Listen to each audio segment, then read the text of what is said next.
दोस्तों, आज की हमारी कहानी एक सच्ची घटना से प्रेरित है, इसलिए आगे बढ़ने से पहले हमारे चैनल को जरूर से सब्सक्राइब कर लें। मैं नीलेश और ये कहानी मेरी है।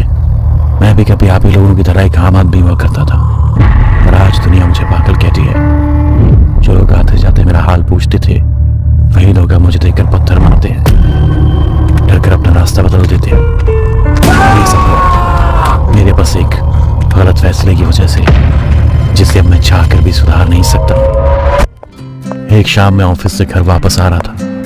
अपना मनपसंद गाना गुनगुनाते हुए मैं रास्ते से गुजर ही रहा था कि अचानक ही रास्ते में मुझे एक साधु मिला।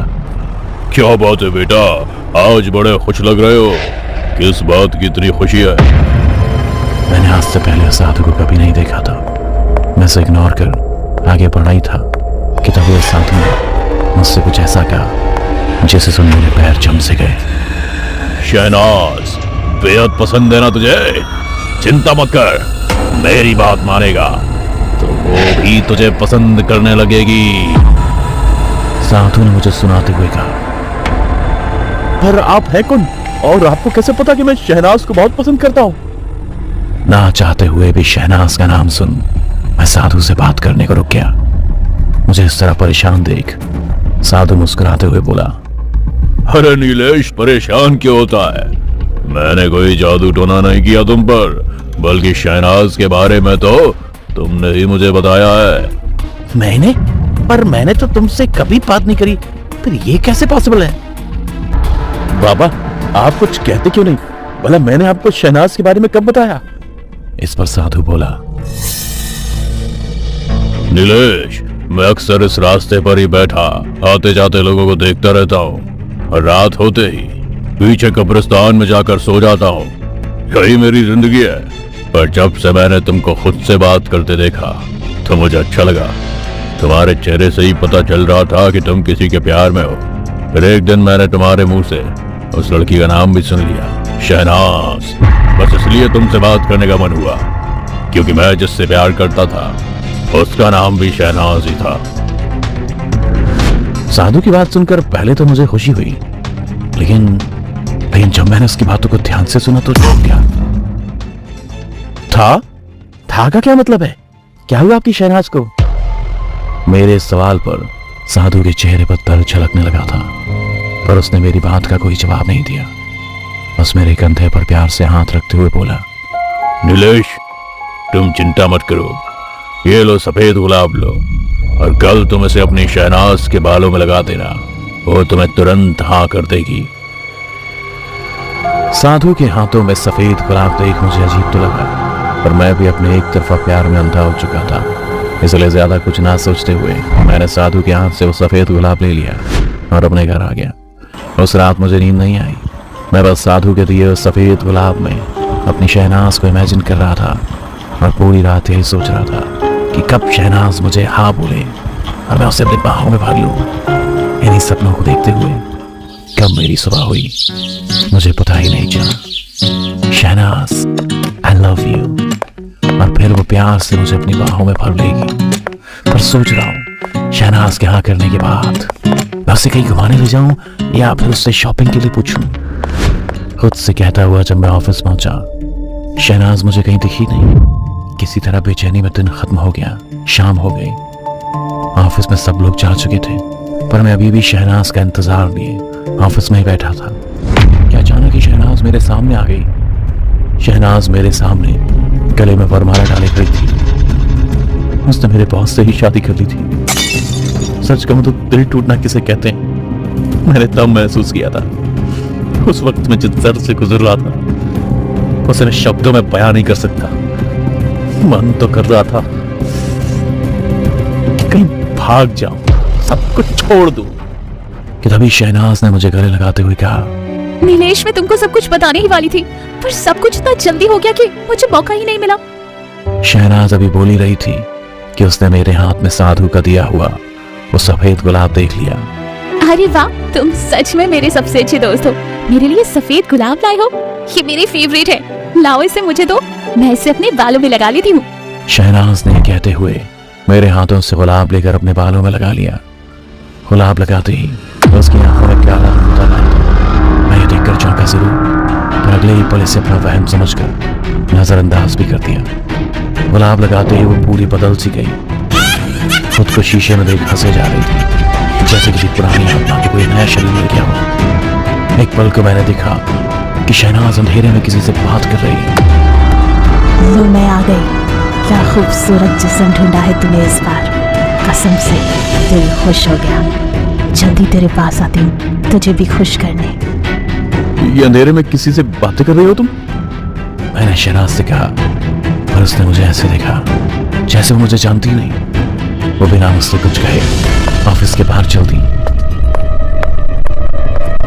शहनाज सुनो तो, इतनी रात में कहाँ जा रही हो? तुम्हारे पति तुम्हारा इंतजार कर रहा है। शहनाज, शहनाज। मैं शहनाज को पुकारता हुआ उसके पीछे चल रहा था, पर मेरे इतने बुलाने पर भी उसने एक बार भी पीछे मुड़कर नहीं देखा। मेरे मन को अब किसी अनहोनी का डर सताने लगा और तभी मैंने देखा शहनाज एक कब्रिस्तान के अंदर जा रही है। ये कब्रिस्तान तो वही कब्रिस्तान है जिसमें वो साधु रहता है। मैं खुद से कह ही रहा था कि तभी मुझे किसी के मंत्रोच्चारण की आवाज सुनाई थी और शहनाज भी उन्हीं मंत्रों की दिशा में जिंदा लाश बने चली जा रही थी। मैं एक कब्र के पीछे छिपा बैठा ये सब होते देख रहा था। उससे पहले मैं कुछ समझ पाता, मैंने देखा कि एक साधु हवन कुंड में कुछ मंत्र पढ़ता हुआ अपने खून की आहुति दे रहा है। साधु मंत्र पढ़ ही रहा था कि तभी उसने के देखा शहनाज उसके सामने खड़ी है। शहनाज को देख साधु के चेहरे पर वासना से बुद्धि मुस्कान उमड़ पड़ी थी। अब मुझे सब कुछ साफ साफ समझ में आ चुका था। अच्छा, तो साधु ने सफेद गुलाब पर कहा जादू किया हुआ था, तभी शहनाज जिंदा लाश बन के उसके पास आई है। मैं खुद से कह ही रहा था कि तभी साधु ने शहनाज को अपने पास आने का इशारा किया। शहनाज भी एक सीध में साधु के पास जाने लगी।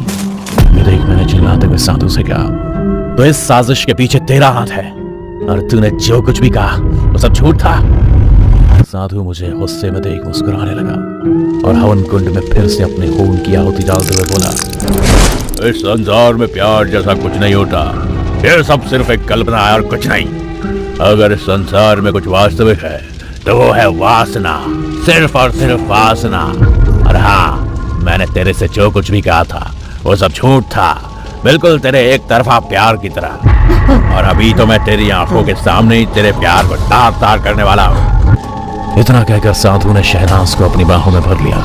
ये देख मेरे पूरे बदन में आग लग गई। साधु ने जिस हवन कुंड में अपने खून की आहुति दी थी, उसी हवन कुंड से साधु के 2 बहरूपिये निकले जो मुझे पकड़कर मेरा गला दबाने लगे। मैं अपनी आखिरी सांस के लिए भी साधु के बहरूपियों से लड़ रहा था कि तभी मैंने देखा साधु शहनाज को अपनी गोद में बिठाकर उसके गालों को छू रहा है, उसके जिस्म को सहला रहा है। ये वो पल था जब मुझे मेरे किए पर शर्मिंदगी होने लगी थी, क्योंकि शहनाज के साथ जो भी कुछ हो रहा था उसकी वजह मैं था और उस बेचारी को तो इस बारे में कुछ पता ही नहीं था। मेहमान, छोड़ दे शहनाज को, वो किसी और की अमानत है। अरे क्या बिगाड़ा उसने तेरा? तेरे हाथ जोड़ता हूँ। मैं साधु के आगे गिड़गिड़ाया, उससे शहनाज की भीख मांग रहा था, पर साधु ने मेरी एक ना सुनी। वो साधु अब शहनाज के जिस्म से कपड़े नोचने लगा था, जो मुझे किसी हाल में बर्दाश्त नहीं था। जिन साधु के बहरूपियों ने मुझे दबोच रखा था, मैं उन सबको अपने साथ घसीटता हुआ हवन कुंड की ओर बढ़ने लगा। शहनाज भी उस असली साधु की बाहों में किसी जिंदा लाश की तरह पड़ी हुई थी, जिसे वो साधु चूमने ही वाला था कि तभी मैं हवन कुंड के पास पहुंचा और उस हवन कुंड को एक हाथ मारकर उसे दूर फेंक दिया, जिससे उसकी आंख जमीन पर फैलकर बुझ गई। अग्नि का खत्म होते ही साधु के बहरूपिये भी हवा में विलुप्त हो गए। दुष्ट, ये क्या किया तूने? हवन कुंड को ही फेंक दिया। तुझे पता भी है तूने कितना बड़ा अनर्थ किया है। साधु मुझ पर चिल्लाता हुआ हाथ में चाकू लिए मेरी तरफ आ ही रहा था। मैं भी साधु को अपनी तरफ आता देख तैयार हो गई और उसके आते ही मैंने उस पर लातों और घूंसों की बरसात कर उसके मुंह से खून निकलने लगा। मैंने उससे मैं साधु के जिस्म की कितनी हड्डियां तोड़ी ये मुझे खुद नहीं मालूम। मुझे तो होश तब आया जब मेरे सामने वो गिड़गिड़ाने लगा और अपनी जान की भीख मांगने लगा। मुझे माफ कर दे नीलेश, नीलेश, मुझे माफ कर दे।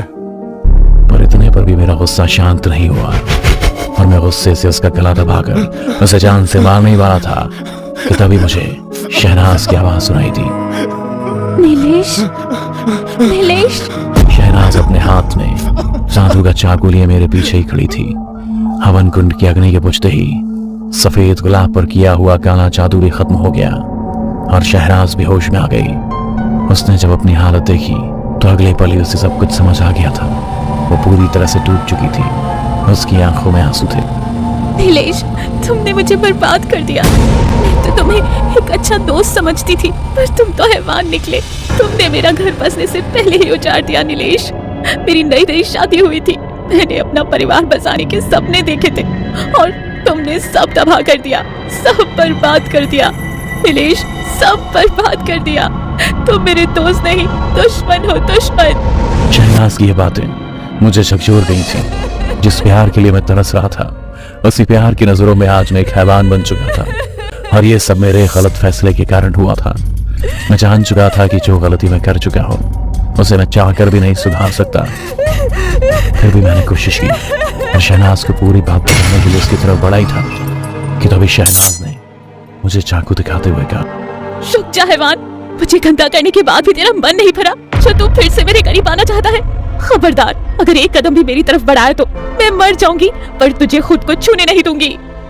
नहीं शहनाज, तुम गलत समझ रही हो, एक बार मेरी बात तो सुनो।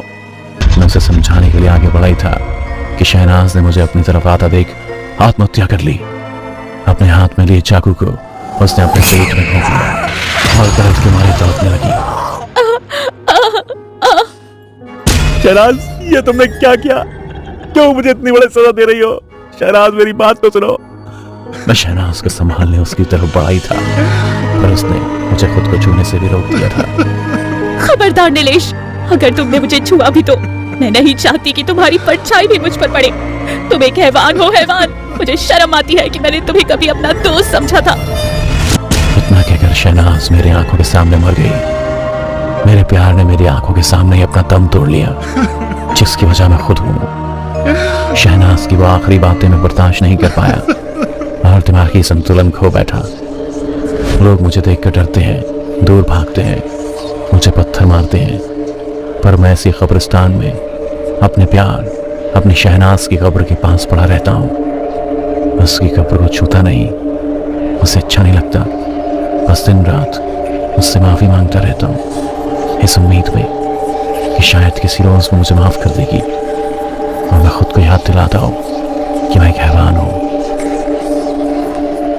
सिर्फ एक हैवान जिसने अपने ही प्यार को तबाह कर दिया। डर से भरी ऐसी कहानी को देखते रहने के लिए अभी सब्सक्राइब करें। आप सबसे मेरी एक विनती है, अगर आपको ये कहानी अच्छी लगती है तो कृपया करके इस चैनल को सब्सक्राइब करें। मैं इतने दिनों से मेहनत कर रही हूँ पर कोई इस चैनल को सब्सक्राइब ही नहीं करता। आप लोग इस कहानी को देखकर चले जाते हैं। Please subscribe